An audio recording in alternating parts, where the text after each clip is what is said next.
Welcome back to the Growing Band Director Podcast. This is episode number 186, and I'm here with Quincy Hilliard. Quincy, how are you? Doing just fine. In the heat of Louisiana in June. Definitely in the heat. Just trying to remain cool. Yeah. Quincy's a longtime composer, educator, conductor, teaches at the University of Louisiana Lafayette. And I just read, Quincy, you were just a recipient in 2023 of the University of Louisiana Lafayette Eminent Faculty Distinguished Professor Award. Did I get that Yes, right? yes, Yeah. yes. It's an award that they give five normally each year, two in research, two in teaching, and one in service.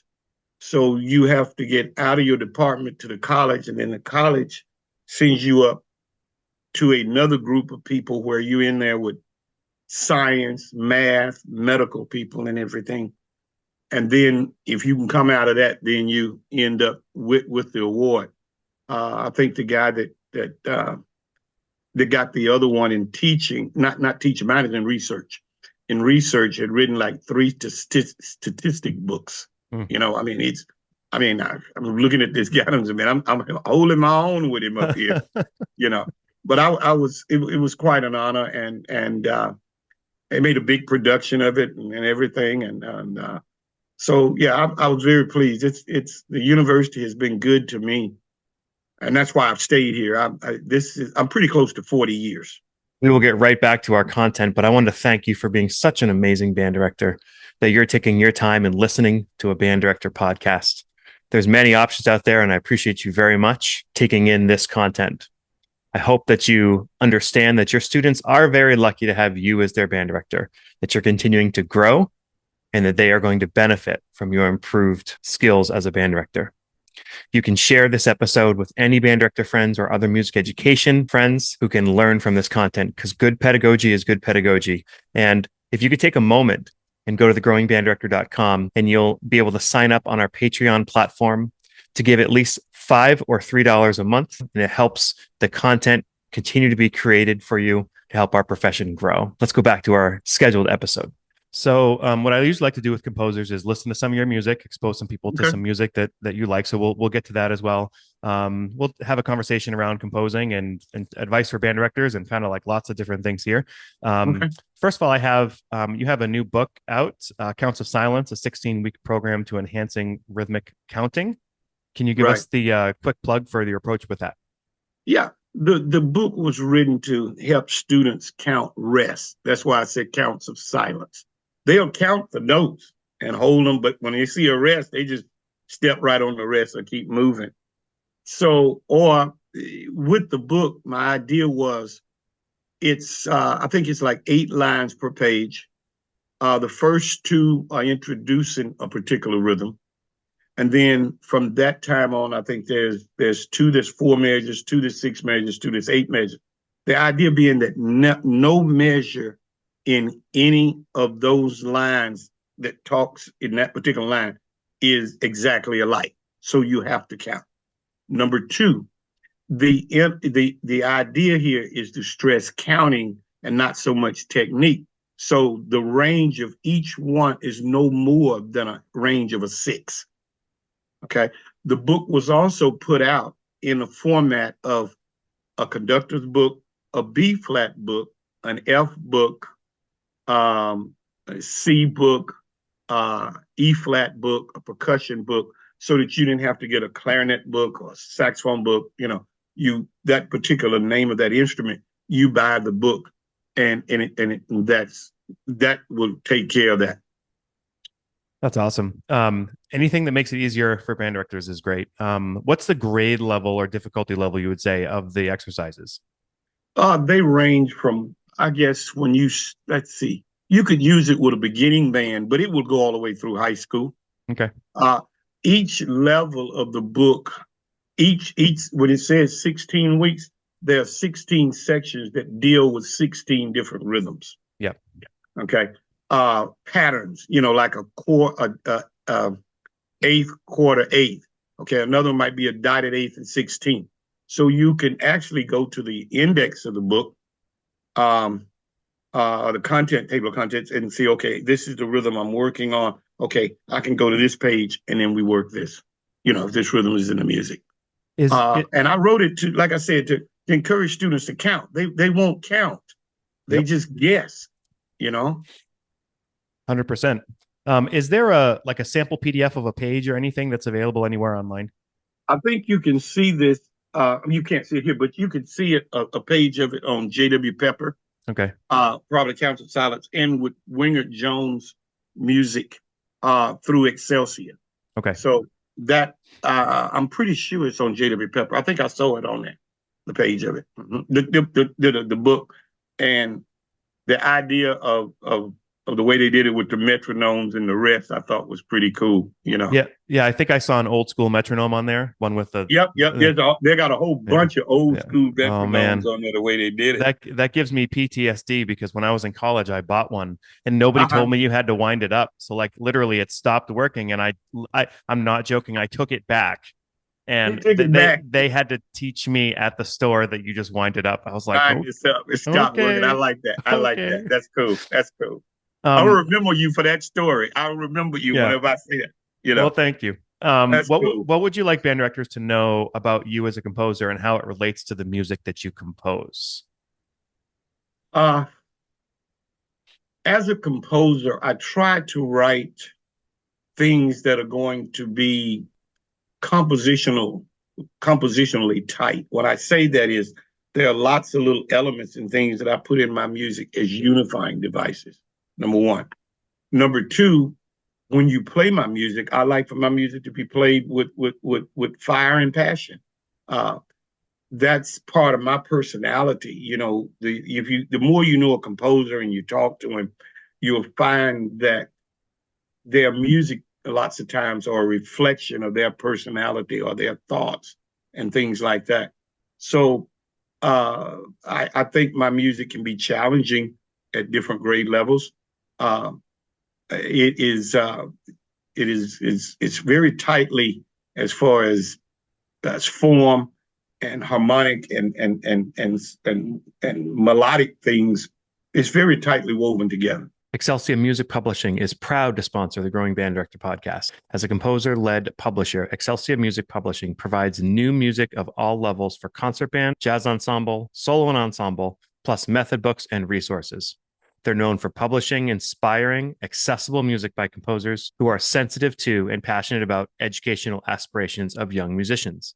Find your perfect back-to-school music at excelsiormusic.com. That's EXCELCIA music.com. And I seem to notice I was making the on the pieces we're going to listen to, which are basically grade 1 and 2, and then we're going to play them a grade 4 at the end. That you include usually minimum of 6 percussionists. It looks like your music typically has a good deal of percussion in it, which is very awesome. We all appreciate that. Well, let me tell you why that happened. Yeah. My first composition teacher was Jared Spears. Okay. Now, you might not remember that name. I know the name. Okay. Yeah. But Jared Spears was a percussionist, and he would not let me write boring percussion parts. He said writing bop, bop, bop, bop, bop, bop was an insult to percussion people. Okay. So he said, don't write that. Okay. He also told me that writing for band was like building a hamburger. He said, you got your woodwinds, which is the bond, the little sesame seeds, those are the woodwinds. Then you got your burger, the beef, that's the bread. He said, now, that's all pretty good, but it's boring if you don't have the ketchup, the tomato, the onion, the hot sauce or cheese or French fry. He said, that's the percussion that adds all the color and the flavor to the music. And that's why you see percussion in my music. And it's not just thrown in. If you when you listen to it or as it interacts with the piece, you'll see that sometimes the bass drum is playing with the lower instruments. The snare drum is playing with the flutes and clarinets, things like that. So I use it to produce a lot of color within the music. I'm looking for advice you might have for either band directors who are considering maybe starting composing a little bit, or Mhm. just people who are young composers or getting into it? What are some things that if you would kind of go back and tell yourself a number of decades ago, what are some things that might you might tell them for advice? Well, for the band directors, they don't realize that they have a built-in core because of the music that they play. Uh, Anybody that teaches middle school or beginning band can tell you, look, they can't play this, they can't do this, they can't do that. Okay, so starting that way really is a good foundation. They already have. They know the ranges, they know fingerings that they can't do. Yeah. The only other part that they haven't done is to explore the area of creativity of putting a piece together. And I've had lots of band directors and people that I've gotten to know over the years that I've helped over the phone before I even met them have gone on and got pieces published. Composition is the art of being creative every time you sit down to try to be unique, and that's where it gets hard. For the younger people, um, I think it's important because I teach composers here at the university that they start to sometimes they can become they have so much stuff that they can't put it down. They will take an idea and put 5 or 6 ideas in 3 measures. Okay. And if they could take one idea and learn to work that idea for a while and then move on to another idea and then come back to the first idea and change it a little bit. So you got like an A, B, A prime type of idea. I think those are some of the advice that I would give to those two types of directors and students. So you mentioned A prime. I haven't heard that phrase before, but I love it when a piece comes. It's an ABA piece, and the A comes back, and it's the same, but it's shortened. You know what I mean? It's like because Right. we've already heard that. So Right. because sometimes you hear a piece and it's like literally the same thing you've already heard, and it's like Exactly. okay, we need to, good composers Yeah. know how to do that. Well, I try to teach the students it's the same thing, but it's just got to be different. It adds different colors. It adds different textures to the piece that you're doing. Sponsorship for today's podcast is provided in part by Austin Custom Brass. Austin Custom Brass is the largest Adams brass dealer in the United States. Adams Brass makes some of the world's finest trumpets, flugelhorns, trombones, euphoniums, and tubas. Find out why some of the most renowned musicians in the world play Adams Brass, like many of the brass musicians from the Rotterdam Philharmonic Orchestra. Trent Austin, founder of Austin Custom Brass, is also an Adams artist. You can call Austin Custom Brass today at 816-410-0826 to learn more about Adams Brass or visit their website at www.austincustombrass.biz. Austin Custom Brass is located in Kansas City, Missouri. You can visit their shop to try Adams Brass instruments and many other brands of instruments, or you can call them online, have stuff shipped to you. They work with an entire band program. You can do bids in the PO process and fit within your budget and all that. They are an amazing resource for brass players. Check them out. Who were some of your inspirations as a composer, either now or in the past? In the past, Francis Macbeth. I don't know, many people don't remember that name, but he wrote a piece called Mass. Mm-hmm. And once I heard Mass, I wanted to be a composer. Okay. The other idol of mine is David Holsinger. I heard his piece Haven Dance, and I went, "Oh my God, I got to learn to write music." Okay, and then of course Aaron Copland. But you would be surprised. Most people that know me know that I don't listen to band music or classical music all day. Most of the time, I'm listening to light jazz or smooth jazz or things like that kind of relax me and put me in a different state. Sometimes I will listen to some classical music. Um, it's for me. I try the idea of being unique and creative is to try to get your mind to work in a space, is that's the word I'm looking for, where there's nothing outside to influence it except your thoughts and the creativity that you're trying to put together. You mentioned earlier to me, so you just mentioned Copland. I'd like to talk about Copland here for a second. You said that you have an interview on YouTube from 1982 of you interviewing Copland. Yes. What's that all I about? did my dissertation on the analysis of the symptoms of Aaron Copland. and I got a chance to go and meet him. Now, you got to go back in 1982. There was no cell phones. We wrote letters back and forth to each other, and we have them posted with the interview. I was a graduate student. There was no such thing as a handheld little digital camera. I had a Walmart cassette player, and I recorded it on cassette. And some of my students said, you know, this is not going to last forever. I said, oh, sure it will. They said, I'm telling you, it's not going to last. So for years, I thought about taking it down, transcribing it, and have it written. And then now with all the technology, my students said, no, let's take this and put it on YouTube.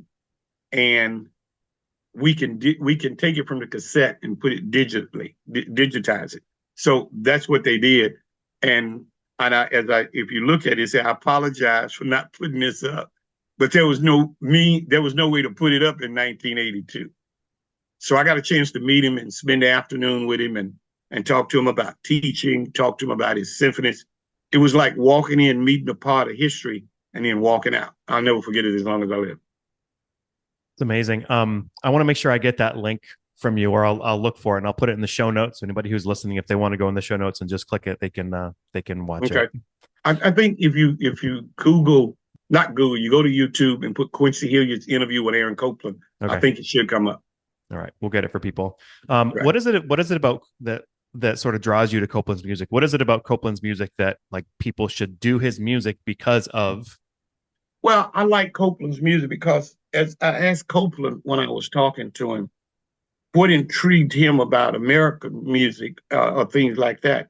And he said most of the composers before him, they went to Europe, they studied European composers and studied European composers, and they came back and they wrote in that style. What made Copland unique that attracted me to him, the same thing as Bernstein, was that they studied, but they wrote in an American idiom, so that it reflected, like he has a piece, the 4th of July, the fanfare for the common man, the clarinet concerto, which is based upon jazz elements. He tried to, and the hoedown, he tried to express America's culture through music, and he was the first to do that. And I think that's what attracted me to it. I felt connected to that music because I'm an American, I guess. Absolutely. And if people haven't done much Copland, if you just go on Pepper and put in Aaron Copland and filter by the grade level, you can find some stuff that's at your level. I mean, the easiest one that I found is Down a Country Lane, which I know the word easy and Copland kind of don't go together. Go too well, right? They call it a grade 2, the Down a Country Lane, but it's anything slow is hard. So right. Well, at Booz and Hawks, I did a series of books of some of his things that are for solo and ensemble solo things, of some of his pieces that could be middle school, some high school level, for strings. They are all in there together. What's that called? It looks like this, and it was done by Booz and Hawks. This says Copland for cello. There'll be a Copland for trumpet. There'll be a Copland for clarinet. There'll be a Copland, and they got all of these pieces in here. Some of his songs and things, high school, middle school. You got a good middle school player, but basically high school I'm looking at right here.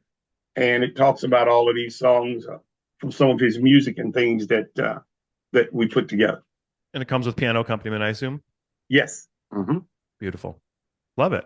Mm-hmm. Well, let's start getting into a little bit of your music. Okay. Again, we've got how many pieces? 1, 2, 3, 4, 5, 6, 7, 8, and then we'll listen to one at the end. Right. We just want to do kind of a brief introduction to each piece and maybe a couple highlights, and then we'll show the score and sound so people can. If they're not watching on YouTube, you can just listen, or if you want to jump over to YouTube, you can also see the scores with them as well. So the first piece we're going to do is African Festival. This is a grade 1. This is a setting of Sia Humba, which is a tune I love, so thank you for doing it. 7 percussionists and the rehearsal piano. I love seeing rehearsal piano. Could you have a kid play the piano if like they were just a piano player, like as a performance? Yes, I think you could. The idea that when you write in that was published by Chose, when you write in Bruce series, that piece, Bruce always likes a rehearsal piano because he says that sometimes a person might not have full band like we do every day. Yep. And it could be a director that knows a little about the piano, and he can play along with lesson groups where if you got two flutes and a clarinet and a saxophone in the class, or you just got a small group, then you could actually play along with that group. So that was something. And it also, I think it helps the director. Now, those, when you see those condensed scores, and as I said, those are great examples of a piece being written and then you score it out. So when you write a piece, when you score it out, you assigning colors to what you want to happen. I could give that piece to Willie Owens, or I could give it to Andrew Smith or Eric Morales, and they probably would score it different. You see what I'm saying? So there's no right or wrong. It's just whether you like that particular one or not. So that's a good. It's good for composers, for conductors to see exactly. Okay, this is how the piece was put together. Love it. And it's brave. It's an E flat, and then at the end it goes. Wait for it. It goes to F. It's just like, oh no, oh no. But for a small part, it goes to F. Right, and I think when I didn't change the key, I just start writing in the accidentals if I believe. Yep. And that way the director don't have to say key change. That kid sees it and they just go ahead and play it. Which was pretty cool to do that way. At least we hope they do, right? All right, let's listen to it. Here's African Festival.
So our next piece is called Throwdown. This is a grade 1, and I didn't run my notes by you. So please, if I say anything about these pieces that is incorrect, please tell me. Okay, no problem.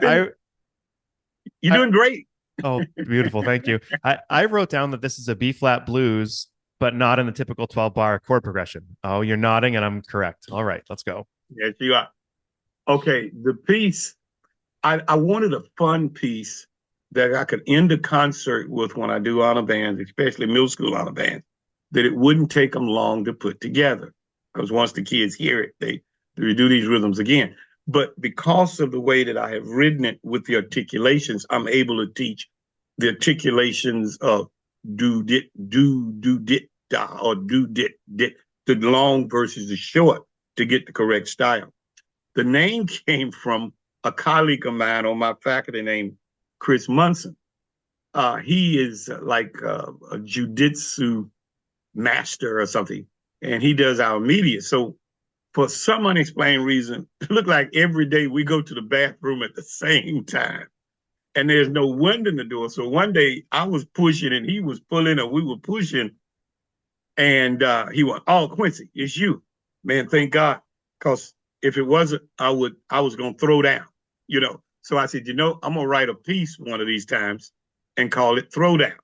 Okay, so so I put it together, and it has a flexitone in it, which you don't usually ever hear at all. Okay, and so you got this little flexitone in there, and then it's really easy to put together. I started it with a grand pause, so kids could yell in there. I had them to yell one time when they did the grand pause. We can repeat that first measure and have kids to do crazy stuff. It's just for them to have some fun, but you can also teach articulation, cleanliness, and balance and blend with it, and they usually have a good time with it. Make sure you get the kid to play the flexitone. The flexitone needs to earn it, right? Like, yeah. Don't give it to the kid who's going to screw off. Like, it's that's the reason to do the piece right there, is that you have flexitone. Yeah. Well, also did it so that if you wanted, band directors could have their principal or let the students pick their favorite teacher, and they could be the guest artist on the piece and just point to them. And we're going to point to you and have them at the edge of the stage. We're going to point to you when you're supposed to shake this, and have a lot of fun with it. Love it. All right, here's Throwdown, grade 1.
Okay, the next couple pieces are going to be grade 2. This is Fuego de la Pasión. This is a 6 percussionists required, fast, slow, fast ABA.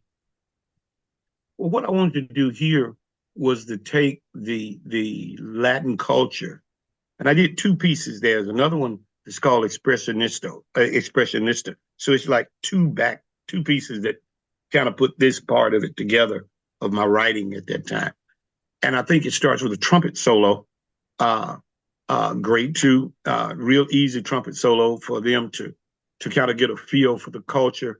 Then it starts with as it moves into after the intro, it moves into a fast section with an ostinato rhythm that's being played, and then we go into the slow section, and then we come back to that ostinato rhythm at the end where I change the melody and things like that. the idea of Fuego de Pasión means it's fire and passion.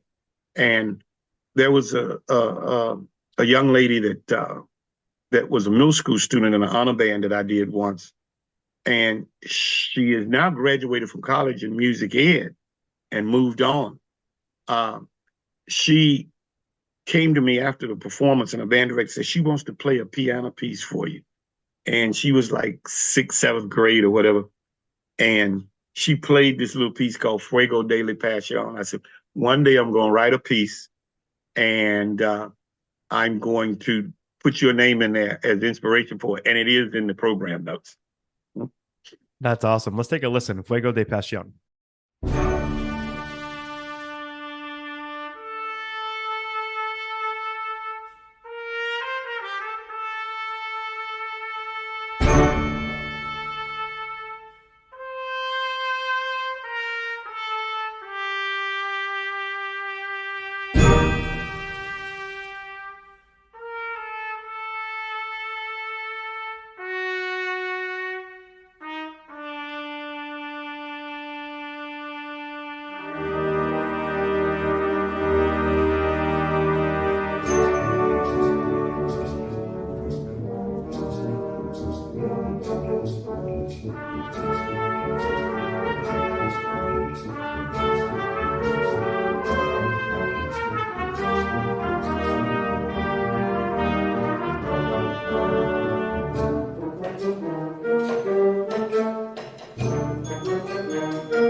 Okay, so the next piece we're going to do is in 3/4, and it's in G minor, 7 percussionists. It's called Settings on a Polish Hymn, and this is a setting of a holiday tune.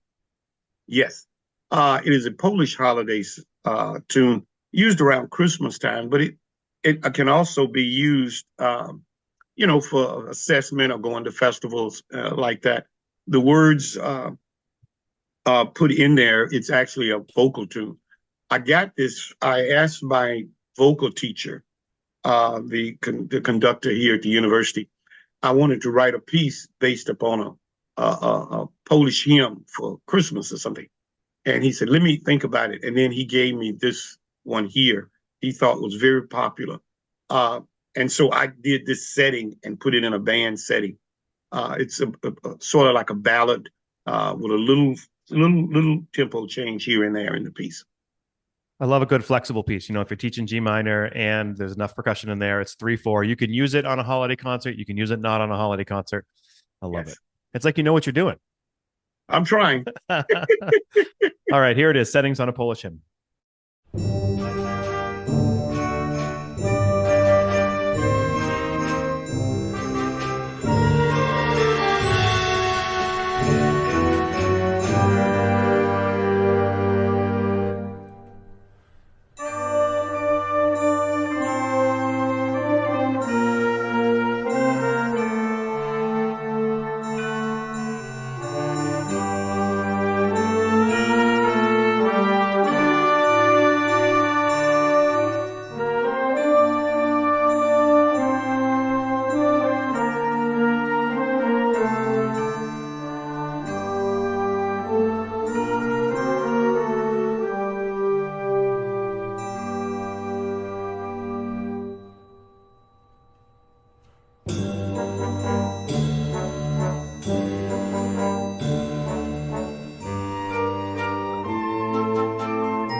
Okay, so the next grade 2 we're going to listen to is called Gale Force, and this is a mixed meter piece.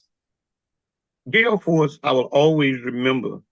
It was commissioned by Ridgeway High School, a little small high school in Ridgeway, Pennsylvania.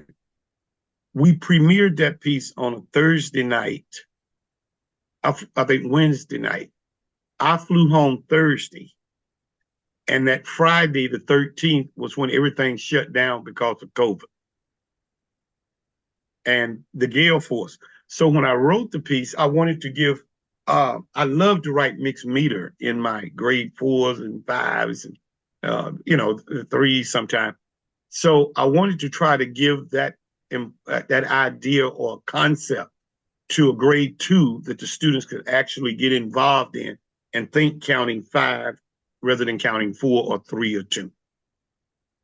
So it's sort of like your last memory before things shut down for a while. Yes, I'll always remember Gale Force because right after that, I flew home and people were getting on the airplane with masks and stuff on. I said, "What's wrong with these people?" And then all of a sudden, that Friday, everything shut down.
Okay, we've got a couple more pieces and then some advice for band directors from you.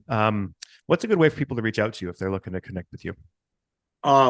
You can do it by my email address. It's Vazetti, Vazetti at AOL.com. Or you can call me on my cell, 337-781-2893. Most recently, Excelsior made me get a Facebook page. And I tell people it's just to promote stuff. Don't send me any messages. And they go, okay. And then they send me a message. So I've learned to do that and reach out on Facebook. So I check it about every 2 or 3 days. But if you email me or you call me and you don't hear from me, then call back. Okay. I'm known for returning phone calls and messages. I think that's just part of being a professional person. Yeah, communicating, right? I mean, Yes, that's a thing for young band directors too. Just communicate. That says everything. Yeah. Yeah. So the next piece is Heat Wave March, which who's the publisher?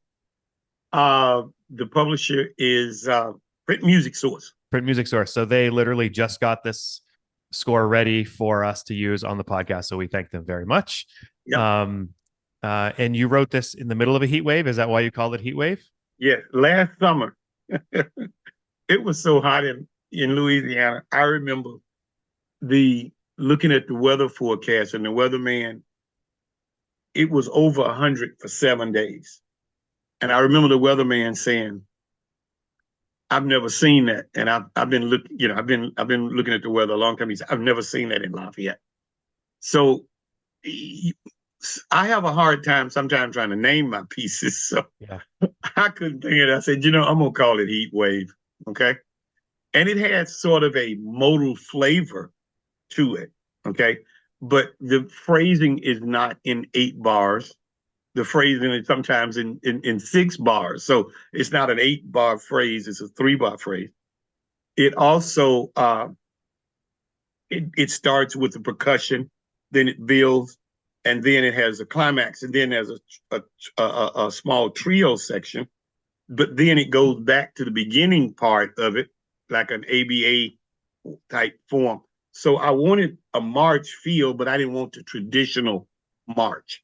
And it's hard to kind of write a unique march because if you take it out of the march format, it's not a march. It's like Sousa and King and all those guys, they did it so well that there's nothing else we can do. So, but I wanted that kind of a little flavor to it. All right, here's Heat Wave March, grade 2.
Okay, so we just started a conversation about Claire Grundman, and you said he wrote the crossword puzzle for the New York Times. Yes, he did. And I had a chance to meet him, years ago when I started going to Midwest.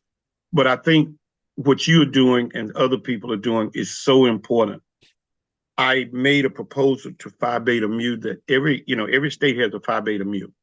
So their job is to go in and find those composers that wrote for band, that wrote 80% for band, not just one band piece and then wrote orchestra stuff, and find out and talk to them about their music and about their lives, because we're losing that. Okay. Nobody expected Robert Smith to go. Robert was 61. I'm 70. I'll be 70 in September. And we had talked about that. Okay. No, I don't know what anybody's done Frank T. Kelly, but we've lost John Edmondson. We've lost Frank Aronson. We've lost John Kenyon. And most people don't know that John Kenyon codified the writing. When you see the writing at Barnhouse for those young scores, flute, oboe, clarinet 1 and 2, alto, trumpet, and then low winds and brass all together, and percussion. He codified that. That was his deal. We don't have anything on Francis Macbeth of him talking about what he's doing to preserve this profession. Okay. And we're just beginning to lose people. Now, I did one on Andrew Balaam, and so I have that one, and I'm going to do one on Jared Spears. So I have those together. So I think what you're doing is so important, that kids can be introduced to these things, introduced to me without even me being there. They can hear Quincy talk about the heat wave, or this is what Quincy's philosophy was about things. I think what you guys are doing is so, so important. Well, thanks so much. I appreciate that. Yeah, that's a great thing for composers. I mean, for conductors to do. Yeah, if you do a piece that we featured here, play your kids a short segment of the podcast where you hear that. I did that myself. I played a piece of Laura Estes, and I'm like, rather than having her come in, I just played a Yeah, segment of it, and it was great. great. So yeah, I think the search for new music and new composers is fabulous. But I love your message of let's not forget about the great work and great composers that have come before us. Those guys laid the foundation for us to be here. You got Jim Ployhoy, John Edmondson, Ann McGinty, James Swearingen. When I came into the profession, those guys were all accepted me. We had a great time. They all gave me good advice. James Kernow, all of those guys were just great people, man. And we're losing them, and there's no record of it. There's no record of them talking. And now we have the technology. I've had band directors say, Quincy, I can't afford to bring you, but will you do a Zoom with my band? Yes, I'll do it. It's free. You know, why not? We got the technology to do it. That's right. Okay, so we're going to listen to one more grade one. This is an up-tempo piece with 8 percussion, and again has rehearsal piano. This is called Crimson Fire. The Crimson Fire is an experiment that I was doing. It's a fast piece. Want to play with up tempo, good percussion writing, but I also wanted the students to get used in grade one to hear in seconds. So there are parts in here where everybody eventually is going to have to play a second apart, the interval of a second apart. Now, most beginning bands sound like that anyway, but this way it's legal. Okay, that's all I can say. That's awesome. That's awesome. All right, let's listen to it. Here's Crimson Fire.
Okay, and we're going to end with a grade 4 of yours, As the World Watched. But before we do that, what's some advice you might have for band directors?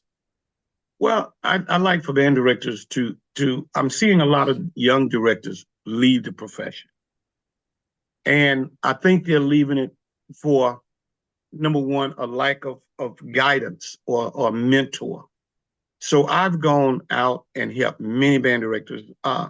I'll go anywhere in the state of Louisiana for free to help young directors. Old directors, doesn't really matter. But I think for young band directors to find a mentor and try not to do it all at one time. We're in a world where it's instant gratification, and you can't instantly produce a band. You have to set some realistic goals, build slowly, and you don't have to have a 100-piece band.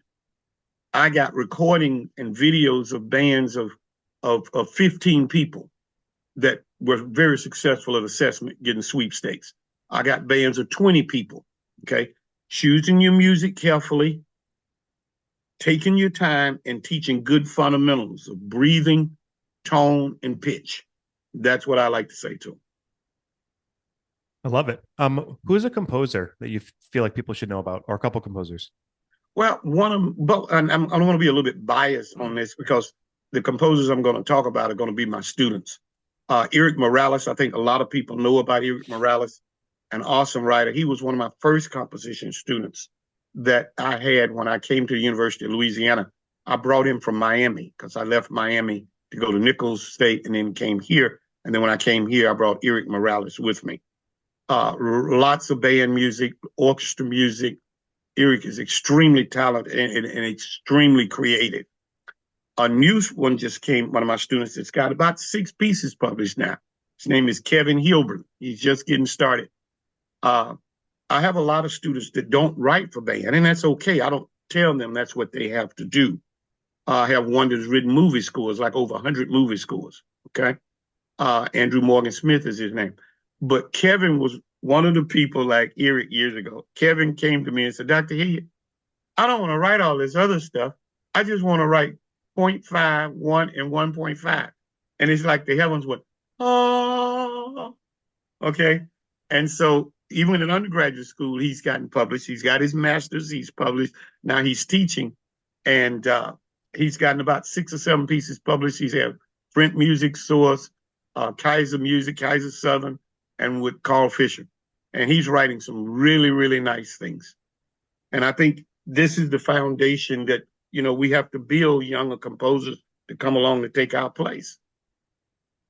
I love it. There's such a need for young band music. Yep. And he's really good at it, man. He gives lots of thought. It's hard to be creative with 6 and 7 notes. Yeah. That's probably one of the hardest things to do. So a beautifully written segue on my part. We're now going to listen to your grade 4 piece.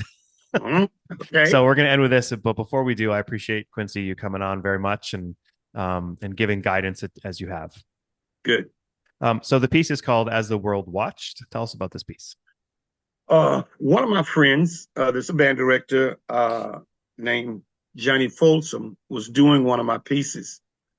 And that night after the concert, I went by his house, and his wife said, Quincy, you might want to read this book. The book was titled While the World Watched. And it was based upon a lady's experience who was there in the church when they bombed the church in 1963 in a church in Birmingham during the Civil Rights Movement. And she talks about her life after that. She went through alcoholism. She went some other things, but she eventually cleared herself. She went to counseling, and she wrote this book about it. And then they had to go back years later because Bill Bax, the Attorney General, eventually found the guy that was responsible for it and prosecuted him years and years later. Okay. So I read the book and I went, man, what a great title. Because I'm always looking for titles. I went, oh man, I'm going to upgrade it to the shootings and things that go on today. And the hardest thing for me to do is to put it into a form. So eventually the form came to me, and it's my emotions on paper. When I first hear about the shootings, it's shock. And that's what the piece opens up. It has a little motive. Da-da-dee-da is part of that shock. Then I get angry. That's the fast section with the percussion. You can see my anger coming out. Then it slows down, and then it goes into a very slow funeral type thing or depression with the trumpet player playing over that. So basically, it's my emotions on paper. I love the piece. I think it's a great piece, but it shouldn't be current all the time. So it's something sick about that. It's too current. It's always current. And I tell people when we talk about it, I didn't mean for it to be current all the time. I just wanted to put my feelings on paper about it. But it looks like every time you turn on the TV, it's current. All right, let's check it out again. Thanks very much, Quincy. Here is As the World Watched.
We sincerely appreciate you taking your valuable time and listening to the Growing Band Director podcast. Your students are very lucky to have a band director like you.